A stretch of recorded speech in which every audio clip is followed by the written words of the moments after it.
Okay, let's dive right in. Some major news just dropped from Anthropic, and it's really shaking up the world of AI. For a while now, it's kind of felt like the top spot in the AI race was pretty much decided. Well, that might all be changing.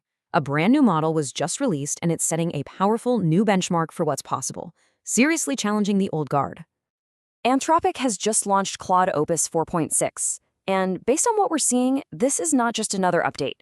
We're talking about a significant leap forward in AI capability, one that's designed for much deeper collaboration and is showing off a whole new level of intelligence.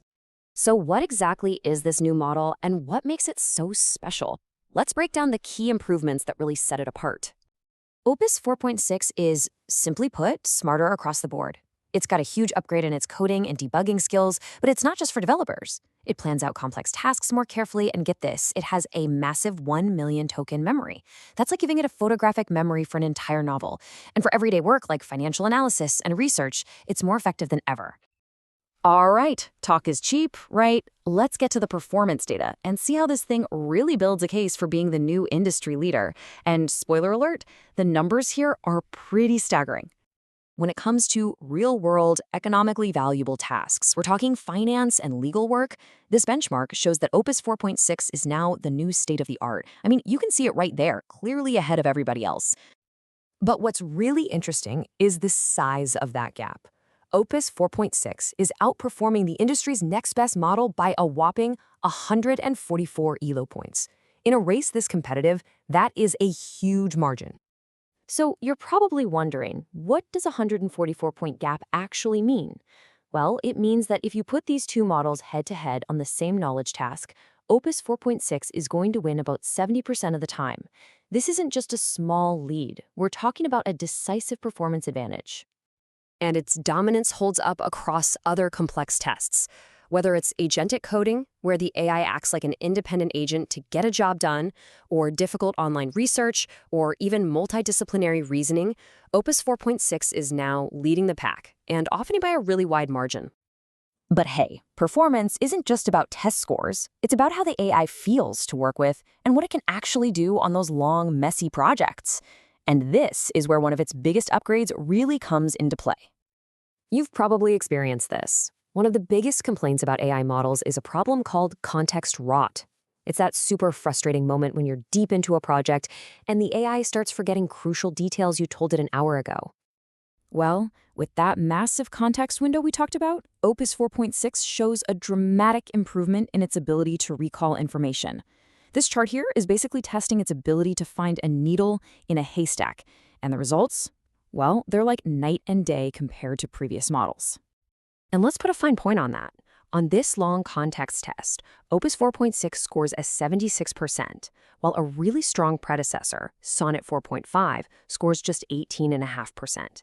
This is not just an incremental improvement, this is a total shift in how much context a model can actually use. And early partners are already seeing this shift in action. Sarah Sachs at Notion described it perfectly.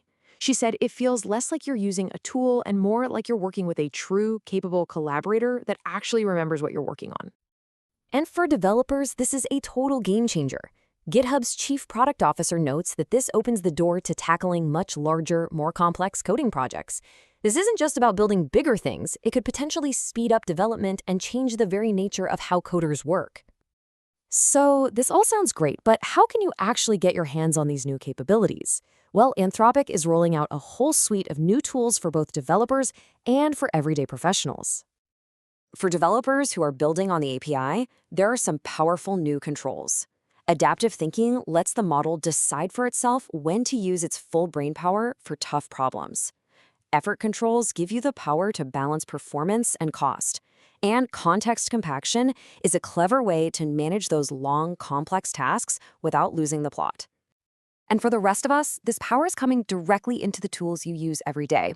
For example, its improved ability to diagnose software failures, like you see here, translates to a much more capable Claude inside Excel, one that can handle complex, multi-step changes in one go. And there's a new research preview that brings that same intelligence to creating presentations in PowerPoint.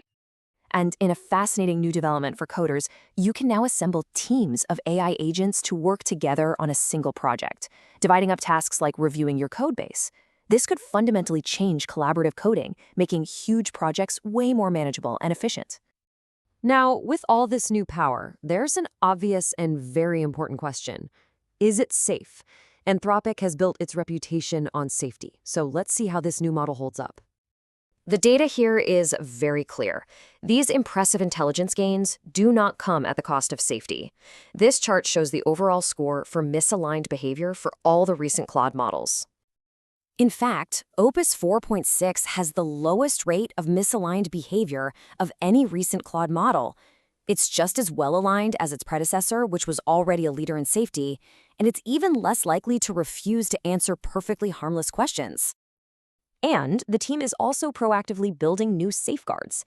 Since the model is so good at coding, they've developed new ways to detect cybersecurity misuse. They're even using Claude to help find and patch vulnerabilities, essentially turning this new power into a defensive tool. This really brings us to the final crucial takeaway. We're clearly moving past the era of AI as just a simple assistant and into the age of AI as a true collaborator. Which leaves us with a pretty big question for the future. With a partner this capable, what are we all going to choose to build next?